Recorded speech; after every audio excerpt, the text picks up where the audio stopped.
Welcome to another episode of Bitches Love Sports. I'm your host, Jazz Monet, and you could consider this somewhat of a bonus episode because I wasn't planning on putting out another video so soon, and I wasn't even planning on covering the Dallas Cowboys in my next video, but here we are.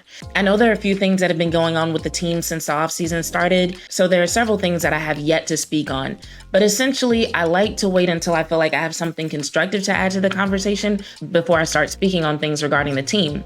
And this just so happens to be something that I spontaneously felt compelled to speak on. And by this, I mean the conversation that took place between Micah Parsons and CeeDee Lamb on Micah's podcast, The Edge, that he does with Bleacher Report. So what led me to make this video was that I was on Twitter, or I guess now it's known as X, and I started seeing posts about this conversation, posts that are accompanied by video clips, but it just seemed like a lot of the posts had like these really negative undertones.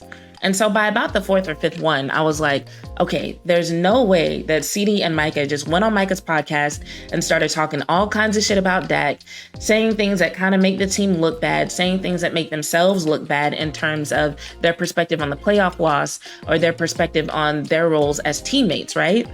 There's got to be more to this.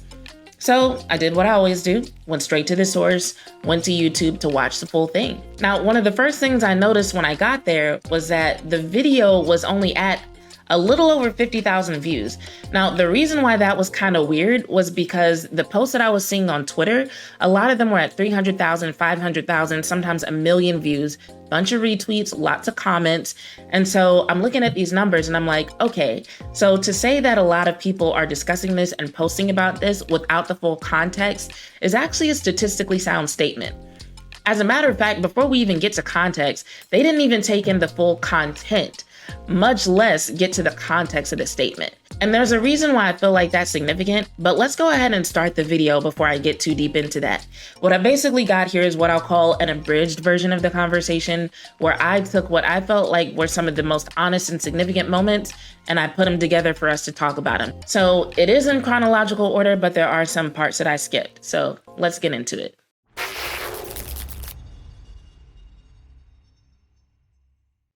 I'm so glad because I'm gonna put you on the spot because you've been ducking it. Oh, for real? Oh, real? You waste no time, huh? You waste no time. Hold on, you're right. Bro, the people been wanting to hear from you, bro. The people been wanting to hear from you, but I'm not gonna jump on you just yet. Like, I got a little time, but I'm gonna jump. Just know the jump is coming. What y'all want to hear? Yeah, just you know what they want to hear. I got answers. Okay, so from the very beginning, and I know this might not seem like a significant part of the video, but it was significant to me because I really appreciated that CeeDee said that he had answers. Because honestly, CeeDee usually is not the type to want to go in front of mics and cameras and give out answers in the first place.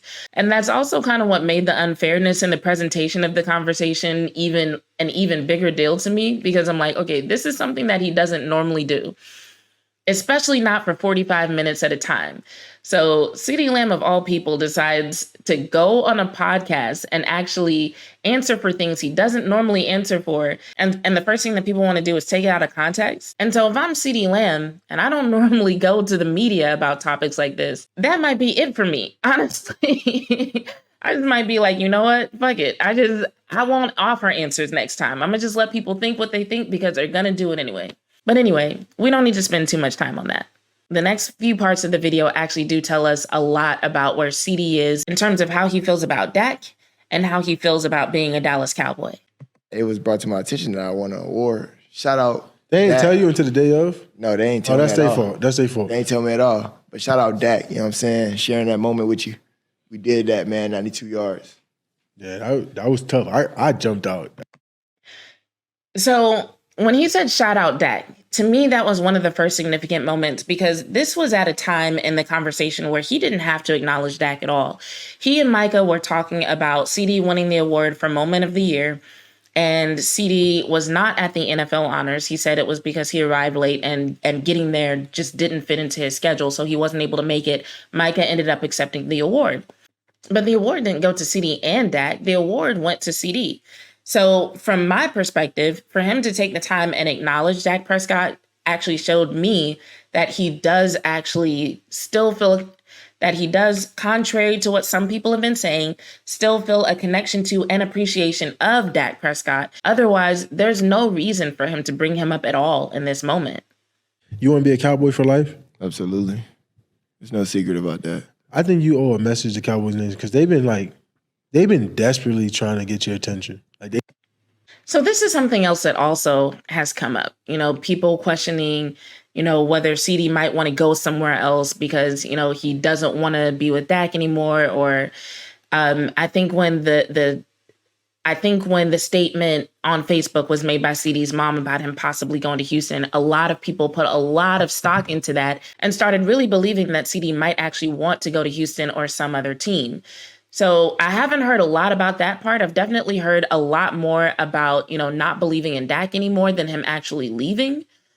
But for anyone who was questioning it, he just said it. He wants to be a Cowboy for life. And I know there might be people who are like, oh, he's just saying that. But my thing is this. If you're going to listen to someone's family member and instantly take what they say at face value, then you should respond the same way when you hear that person say it for themselves. So Cowboys Nation, man, first and foremost, I appreciate it. I love each and every one of you. Even though y'all be talking crazy sometimes. It's okay. It comes with the territory. You know what I'm saying? I appreciate you. And then I know we're going to clear the elephant out the room. I know what my mom said. You feel what I'm saying? Let's get the elephant out the room. Okay, so I'm laughing for a couple of reasons. One, what he said about Cowboys Nation, how he loves us even though we'd be talking crazy. Like Cowboys Nation, CeeDee Lamb is giving us grace when a lot of people haven't asked for it and may not even deserve it, if we're being real. Also, just to be a little bit picky, he said we're clearing the elephant out the room. Most people say we're addressing the elephant in the room. He's like, no, we're clearing the elephant out the room. So Cowboys Nation, we've been put on notice. The elephant is gone. There's nothing to address from this point. We're not just acknowledging the elephant in the room. We're getting it the fuck out the room. Oh, we got the tea. Ooh. That was the fakest woo I've ever heard in my life. The elephant out the room. No, I have no conscience. No, I have not been talking to my mom about any of this. I don't talk to my mom about my sports nor my personal problems. She just being a mom. She knows her son. He comes home mad, unfortunately, when we lose. So she had the opportunity to voice her opinion on Facebook. Yeah, we know. Once again, I'm going to repeat this. No, I have no beef with my quarterback. I love my dog. He know that. I feel like with that being said, let's go make some more millions. Let's go score some more touchdowns. Okay, so I have to pause it right there because I saw someone on Twitter say something like, I don't like the fact that he said make more millions and then score touchdowns. The order of those priorities seems out of whack. And honestly, I don't think it's that deep. I think that was just the rhythm of his cadence at the time led him to say that in that order. As a matter of fact, at several points during this conversation, and by several, I mean like 2 or 3, he does mention the significance of them needing to win a Super Bowl and the fact that he feels like they are 100% out of time when it comes to taking steps towards getting a championship. I don't think there's anything wrong with a player saying that they want to make millions and score more touchdowns. I don't think there's anything wrong with a player just saying that they want to make millions. Let's be real. These players are not only putting their bodies on the line, but honestly, it just seems like being a Dallas Cowboy is stressful as hell. So if it's the money that makes it worth it, then hey, sports is a billion-dollar entertainment industry. The Dallas Cowboys are the most valuable sports franchise in the entire world. So why would we expect players to not consider their role in that and how they should be compensated for their role? Anticipating the year Dak had? Dak went dumb. Come on, man. What you mean? He's been doing this all, all camp, all year. For starters, no disrespect, no shade to anybody, first and foremost. But we can't let somebody come in our home, accept the coin toss, then go score. So in this part of the conversation, they're talking about taking accountability and what needs to happen differently in the future. And so CeeDee's talking about the playoff loss to the Green Bay Packers, and he's basically saying no offense to Green Bay, not to make it sound like they should not have expected to win, but the way that game started off was not up to par with what we consider to be our standard as Dallas Cowboys. Then we go 3-0 in a playoff game. We haven't done that all year. For starters, that's just clear cut. Bro, Listen, be bro. Be as I'm open not as here to you wanna do. sugarcoat nothing. Yeah, go. I'm here to answer questions. Go. And I feel like personally, no, I didn't have the best, beginning, the start of the game. I had a drop. But I also only had 2 targets. So it felt like you went back to... And no, I'm not pointing at Dak. Okay, so this part was really interesting to me because he points at the camera and says, no, I'm not pointing at Dak. So it's like, okay, well then who are you pointing at? Now, I'm gonna let this play a little bit more and then we're gonna really get into this section of the video. So it felt like you went back to week 5. Like when you had to drop the always open line. So Micah said, so you felt like you had to go back to week 5 when you had to drop the always open line. So if you were paying attention to the Cowboys around that time, CeeDee wasn't getting a lot of targets. Like leading up to week 5, a lot of people actually were like, why aren't we getting CeeDee Lamb more involved in the game? What's going on? Around that time during the season was when we started hearing that, oh, CeeDee Lamb actually had to go and demand more targets and demand to be more involved in the offense. And so that's what Micah is referring to when he says like, oh, you felt like you had to go back to week 5, the always open line, because that was one of the things that CeeDee said to the media when he was talking about, the fact that he felt like he wasn't being used enough. Yeah, and then we got off, after week 5. I feel like it was an understanding. And no, I'm not taking shots at anybody, but it's constructive criticism. I know what I did wrong. He said, I felt like there was an understanding, and no, I'm not taking shots at anybody. So, like I said, we're going to talk about this in a second, but while we're getting to that point, think about why he would feel it necessary to add the disclaimer that him saying he felt like there was an understanding is not a shot. Like, in what scenario would that even be a shot at somebody? I had 2 drops. I had the slant that we incompleted that could have been a big play. We incompleted, me and Dak missed it. Yeah, I get that.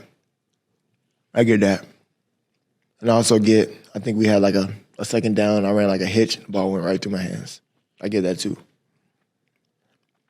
But if I'm year 1, that shouldn't be my last catch or target of the first half. Okay. He said, if I'm year 1, that shouldn't be my last catch or target in the first half. So now we can really dig into this, okay? And let's start from the end, that last statement. If I'm your 1, who is your? Now, in my opinion, what CeeDee said is just as significant as what Micah didn't say. Because we already know that CeeDee is not talking about Dak. He pointed to the camera. He said, I'm not talking about Dak. And he's already said a couple of times during this podcast that he and Dak are on good terms. And he doesn't have any weird feelings towards Dak. Yet you hear him make this vague statement, if I'm your 1, then that shouldn't be my last catch or target in the first half. Okay, so who is your? And then Micah, a few seconds before that, said, so you felt like you had to go back to week 5 when you made the always open statement. And CeeDee said, yeah. And I felt like we had an understanding. No shade to anybody. Who is the person that you felt like you had an understanding with? And who were you pointing at when you pointed to the camera and said you weren't pointing at Dak? Now, I know my followers are smart people. And so I feel like we've all reached the same conclusion. If he's not talking about Dak, who could he possibly be talking about if not Mike McCarthy? And I think Micah knows that, because otherwise Micah, being the host of the show, would have said, who did you have an understanding with? Or who is this you're referring to when you say, if I'm your 1? Or maybe that's just my style as a host. If I were hosting this, I would have said like, okay, who are you talking to? But I feel like Micah already knows who he's talking to. I feel like they're on the same page. And because CeeDee said, no shade to anybody, they decided to not really put any names out there to make this a bigger deal than it might already be. Also, think about it. As many times as we've heard CeeDee say, like, I got a lot of love for Dak. Dak is my dog. Dak is my boy. I believe in Dak. A few seconds ago when they were talking about, Dak cutting up this season, they were like, well, Dak's been doing that since camp, yada, yada, yada. Now, correct me if I'm wrong, and I mean that sincerely. If I'm messing up here, go in the comments and correct me if I'm wrong. But have we ever heard CeeDee say he loves Mike McCarthy? Now, we know, according to reports, there were a lot of players who did say that they love Mike McCarthy and that they would miss Mike if he was gone. But have we ever actually heard CeeDee Lamb say, you know, I stand with Mike, I stand behind Mike, I love Mike McCarthy, anything like that? Like, sincerely, correct me if I'm wrong, because I can't recall hearing it. And I feel like I pay a good amount of attention to CeeDee Lamb. You know, I'm just saying, he is one of my faves. So in this particular situation, I feel like there's a reason why he didn't say Mike McCarthy's name. And I also feel like there's a reason why he didn't say Mike McCarthy's name. You get what I'm saying? So as we go on, I think there are a couple of other pieces that we can add to this particular puzzle, but this is just what I'm getting from it. You know, I'm not going to go so far as to say that CeeDee Lamb just doesn't like Mike McCarthy, but it definitely seems like there are still some issues with play calling that he would like to see handled differently in 2024. Like, I think that people really want to hear, what do me and you have to do to help? Like, if we talk about we want to be the highest paid guys, we want to be the future of this team, Absolutely. We want to be the face of this franchise. I feel like I know what I have to do. What do you feel like you have to do coming into this offseason, understanding the contract situation and how things need to be dealt with? And we already hit that, but what do you feel like you need to do to uplift the receivers around you, or like Absolutely. You know, what do you feel like you have to do to help lead this corpse, you and Dak, to take it It kind of bugged me that he said corpse. I'm pretty sure he meant court. to the promised land? First and foremost, I do got to grow up.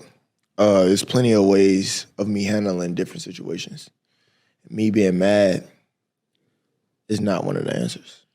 You know what I'm saying? So, And I know this. so times throughout the year, you get frustrated, people feeling your energy, frustration, Absolutely. and just carrying it on. I just feel like that's contagious. You know what I'm saying? Instead of But- just be like, I could be more of a leader. You know what I'm saying? I could be more vocal, even though I know that's not me, but understanding the situation, bro.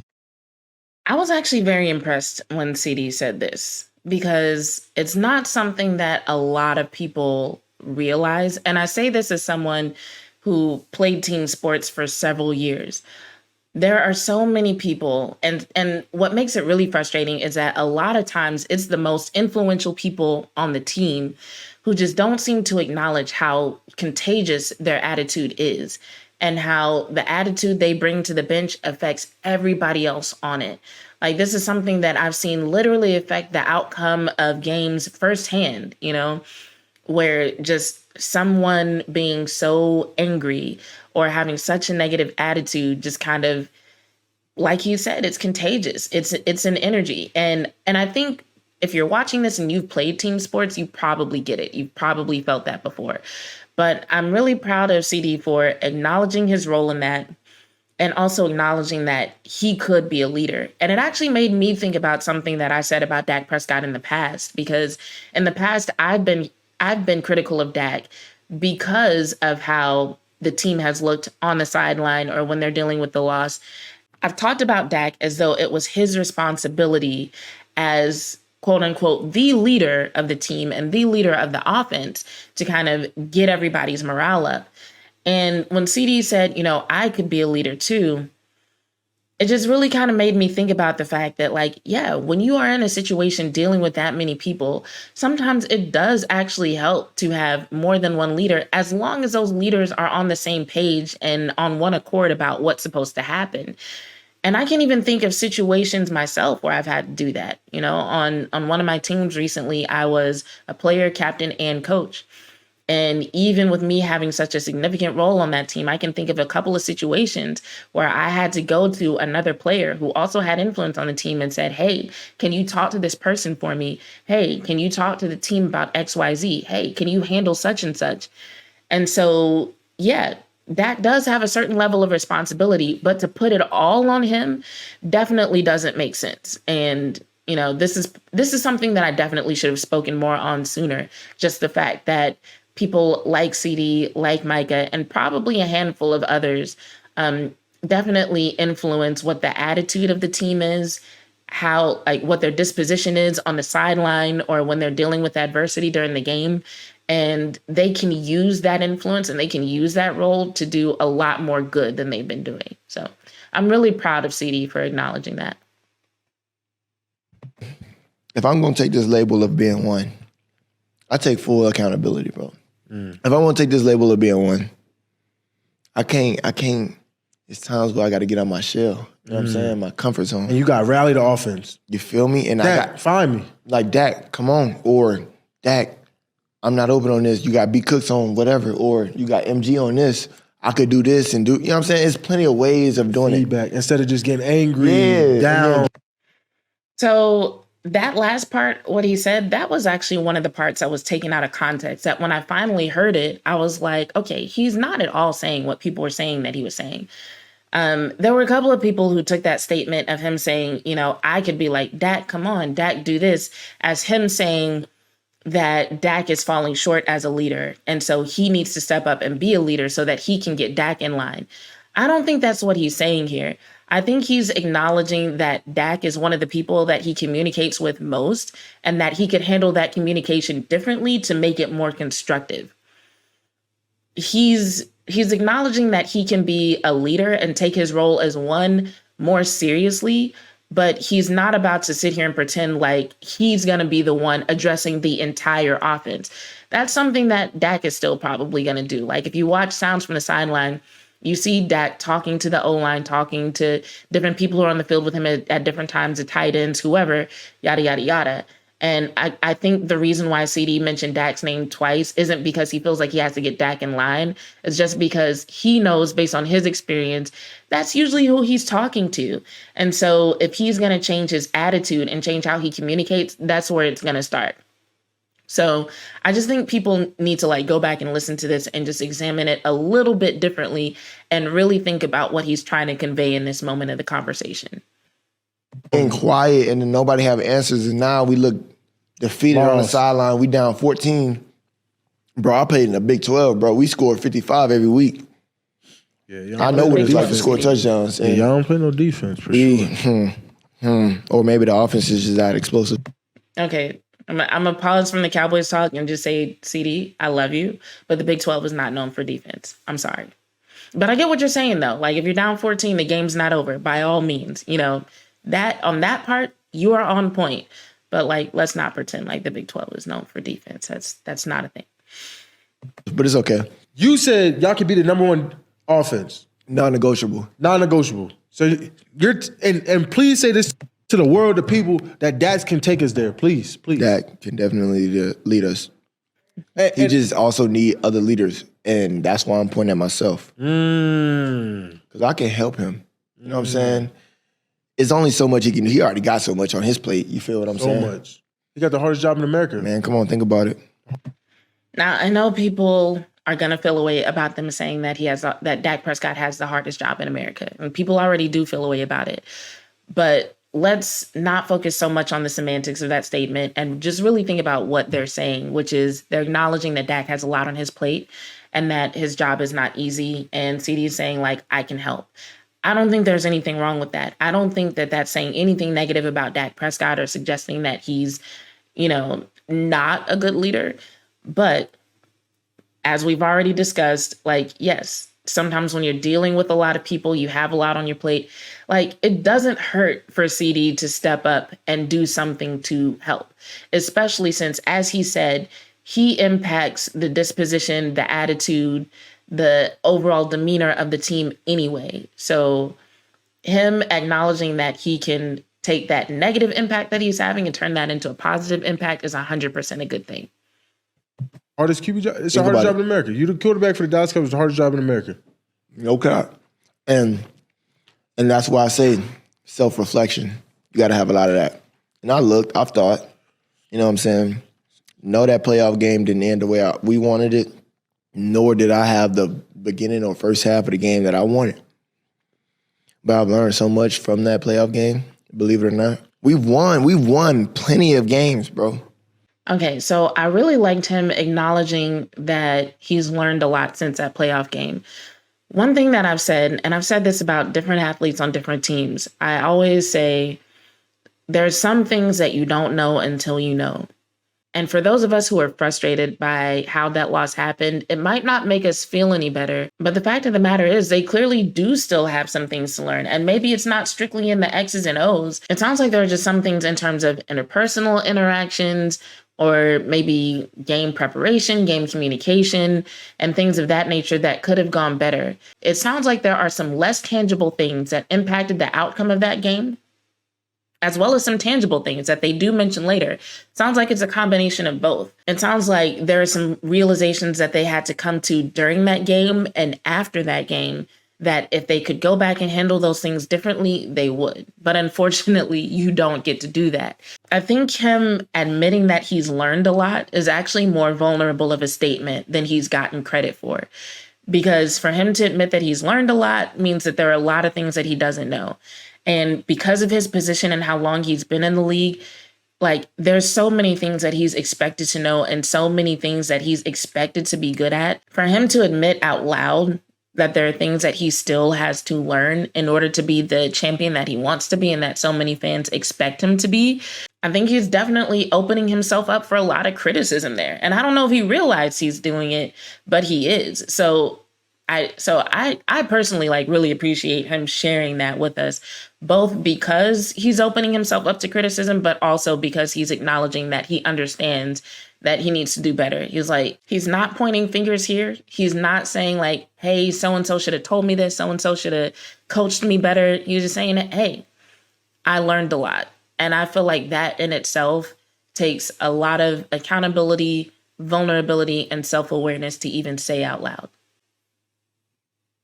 As soon as it's time for elimination round. And adversity. How do we get over that adversity hump though? Everyone keep talking about we can't get hit in the mouth. How do we get over that adversity? Who do we look like? Are you gonna be that guy? I'm gonna be that guy on defense. We gotta start now, but yeah, facts. How do you rally your QB, your running back, your line to say, yo, we need to get points. We need to be aggressive. But we need to own our responsibility. And then the penalties, bro. They've been killing us. Yes. First of all, we can't even move nowhere. We can't even go nowhere. We can't even further this conversation without the penalties. Because, think about it, all our penalties have come on crucial times. We've gained, TP is breaking 25, is coming back. I might have missed a block. TP could have scored.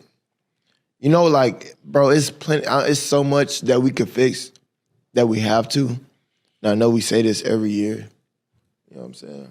But it's none like us, bro. We got, first of all.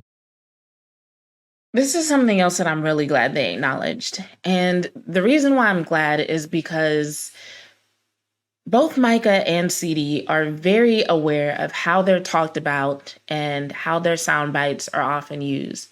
So they have to know that them going on this podcast and speaking so openly about things that went wrong and things that should be done better, especially when there are things that seem so fundamental as not getting penalties and making sure to properly execute blocks.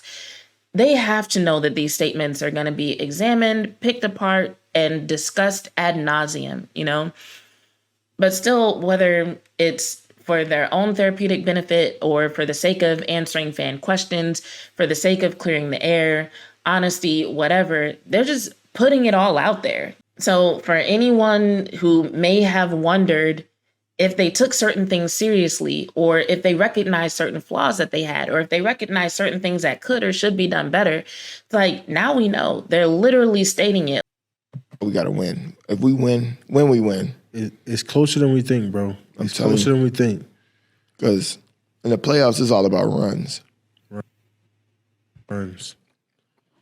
It's all about runs, and all it takes is one team to end it. And, they can have a good game that day, and not making nowhere else. Their goal is to beat us. Beat the Cowboys. Make everybody hate us. Make everybody feel like we're a fake team, which I don't believe. We have all the pieces. All the pieces. You go look at the All-Pro. I was just finna say, you go look at the All-Pros. You go look at the Pro Bowls. Not saying that mean anything. But we got the talent. The talent is there. Talent's there. We got to have. So I think the reason why he said that that doesn't mean anything in terms of the Pro Bowl. I think he's just acknowledging that having Pro Bowlers and having people who are on the All-Pro team is not a substitute for ultimately winning a championship. Because clearly he's using that to support his statement that, like, hey, we have a lot of talented players, but we just need to get the job done. Discipline and that will to win, man. We got to be together, bro. And we got to have the leaders. And I feel like that was a difference. That was a difference, bro, and it showed. So this was really significant because he said we got to have accountability, we have to have discipline, we have to have a will to win, and we have to have leaders. And that was a difference, and that showed. This is the point where if you want to start getting critical about the culture of the team, like, this is kind of your in. Because if he says that was a difference and these are things that they need to have, then yeah, the reasonable conclusion that you can draw is that they didn't have those things. And the way that the team is usually talked about, we usually do talk about the leadership skills of various people. So while I do appreciate the level of detail that they did go into, I kind of wish they would have dug into that a little bit more. Because at this point, I'm curious, whenever we talk about the amount of work that goes into the culture of the locker room, when we talk about things like what Dak Prescott did with, pulling him and the receivers into special training over the summer and having Navy SEALs come out and talk to them, like, how did all those things not lead to discipline and accountability and leadership by the people who needed to be leaders? Where exactly is the gap? And I know part of it could just be like immaturity and lack of experience. That's definitely a thing. So by that, I mean, sometimes, what's the phrase people use? You can lead a horse to water, but you can't make him drink. I think that happens sometimes with people where for whatever reason, they're given the message and they just don't take it in. But there are definitely people on the team who are old enough and experienced enough to know better. So I really am curious about how they put all that work into their culture and mindset, but yet it just didn't stick or didn't have the impact that it really needed to have. I got to step up. You got to step up. We got to be who, everybody got to step up. I feel like we got to all look in this mirror. You know what I'm saying? We got to deal with this one, bro. Own our accountability. Anybody who jump off sides and can't, we just going around, bro. Like, that point. We got to own, like, it's so much stuff that we kept just pushing off. Like, we gonna get it right. We gonna get it right. And boom. Like, there's no more pushing off, bro. It comes to bite us every year. 3 years in a row. It's literally the problem. Like, just keep pushing off. This is a problem. We win.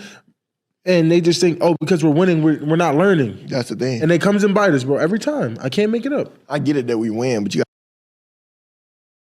So what he just said does kind of answer my last question, and this is something that people sometimes bring up. The idea that, like, okay, because they're winning, because we all know the saying that, winning covers a lot of sins, but because they're winning, are they then not addressing some of the things that they need to address because they just don't see the urgency in doing that because they're winning?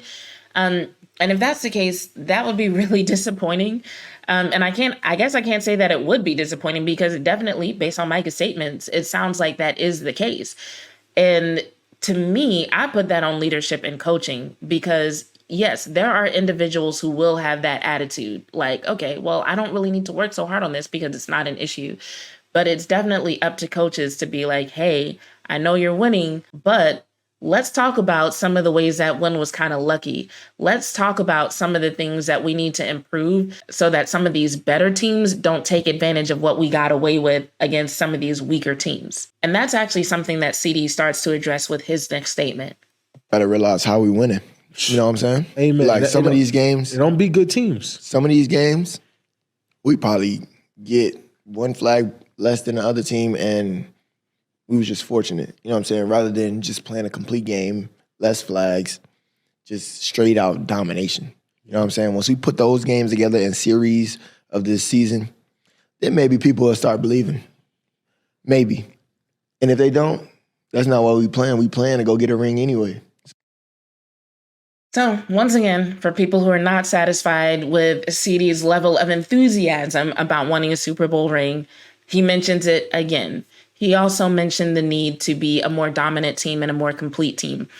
And I'm glad he's acknowledging that. And he's right. This is something that they say every year, and they do say it all the time. So when he says, we put it together in a series and then maybe they'll start believing, maybe, he's definitely on the right track. And when he says maybe, especially considering what I'm interpreting as the culture of the fan base right now, that's like a really big maybe.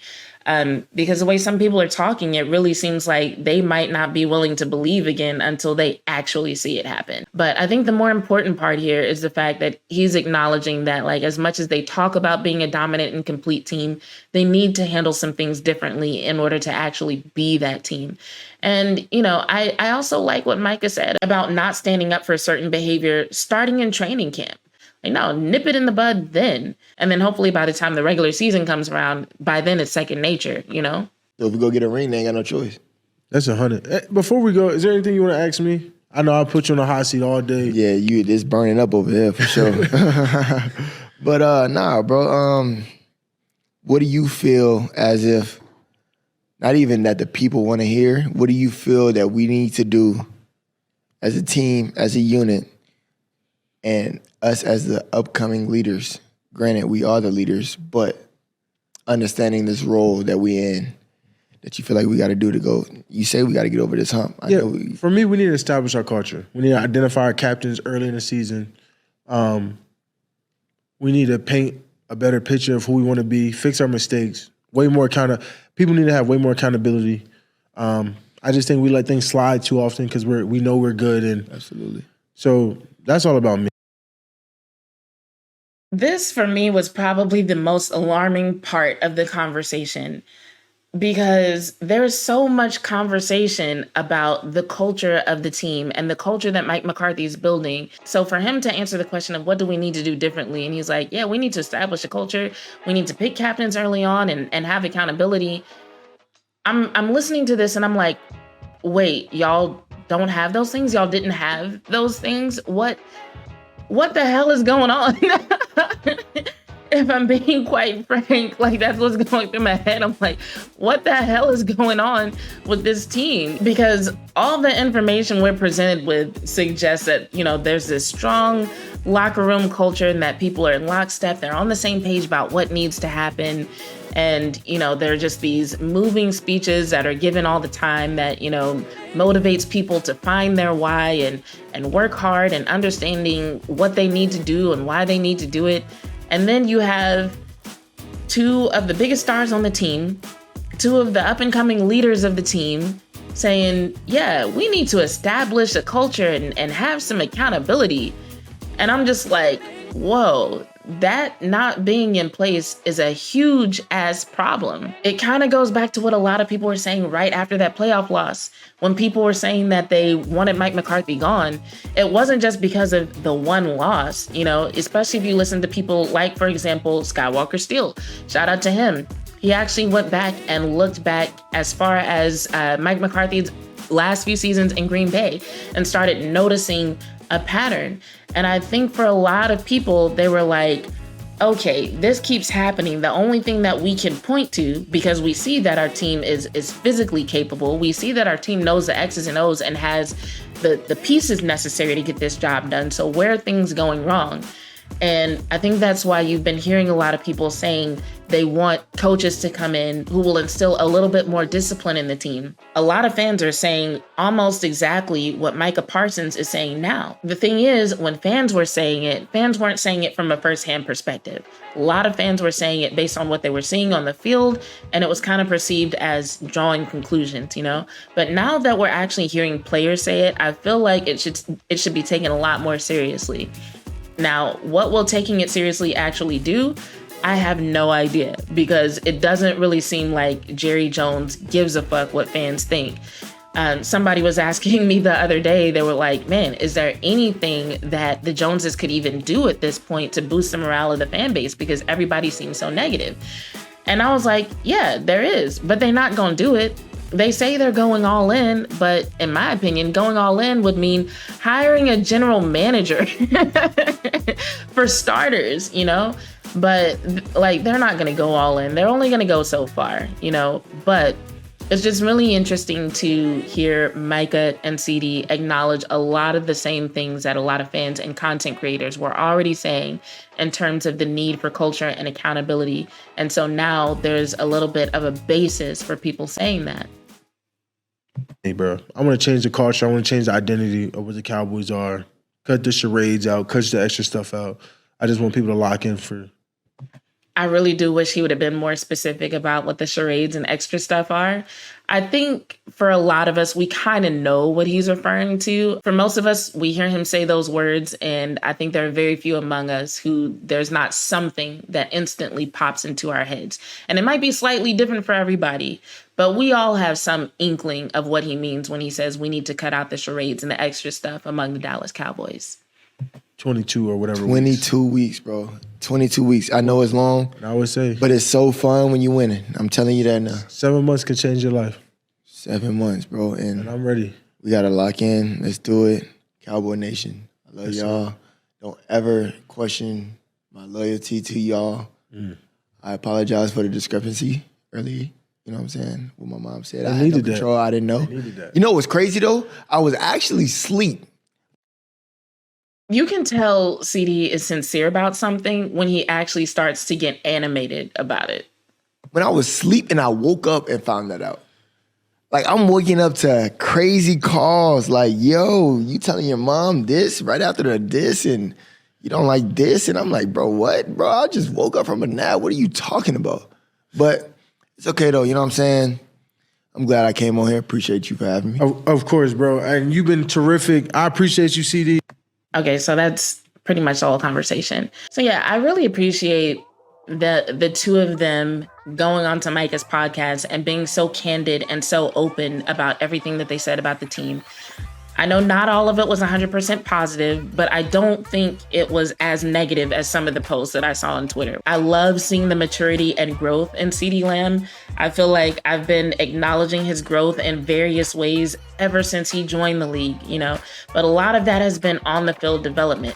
His rookie year, he had a big problem with dropping passes. He improved that. He's improved his route running. He's improved his ability to block. And now we're seeing him mature as a man, as a leader. And we saw glimpses of this during the season. So I'm really glad to hear him say in his own words, in very plain terms, what he feels like he's becoming in terms of his role on the team.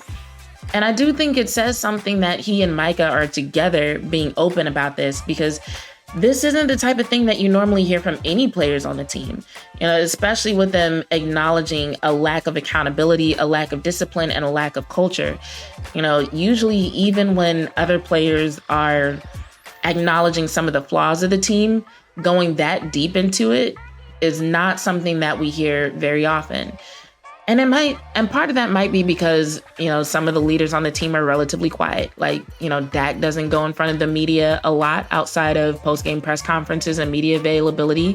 CeeDee Lamb, up until this point, was the same way. So I don't know if they're going to take heat for saying what they said. I can definitely tell they pulled punches, which they have every right to do. So it'll be interesting to see how people respond, because this is going to be talked about on the 3 and 4 letter networks. This is one of those things that's definitely going to be talked about among members of the team. This is something that, if the Joneses knew that it was going to happen, I'm curious if they knew exactly what was going to be discussed. And now that this is being put out there, how do they respond to that? How is Mike McCarthy going to respond to that? When I was breaking down Mike McCarthy's postseason press conference, one of the things I said was, how is he going to maintain control of the locker room? How are they going to keep the locker room cohesive? But listening to them to talk about the lack of culture, I'm just like, okay, was it cohesive in the first place? Did he have the hold on the locker room and the type of culture among members of the team that we all thought he had in the first place? Maybe he has a lot more building than saving to do at this point. Overall, I would say Micah and CeeDee definitely gave us a lot of answers, but their statements still led to a lot of questions. But at least people's eyes are going to be pointed in the right directions now. At least people are going to be paying attention to the right things, because they've shown us what we need to be putting the spotlight on. So as for CeeDee and Micah, I hope that they stick to a lot of the things that they said in this video. I really do hope that they make moves to improve the culture and add some accountability and discipline to the team, because, hell, Somebody has to do it. And as CeeDee said, Dak and anybody else who considers themselves to be a leader of the team, they all need help. This isn't something that can be done by one or two people. It's something that's going to take a group effort. So the more people who acknowledge that and take responsibility for their role in that, whether it's a significant role or a smaller one, the better the team is going to be.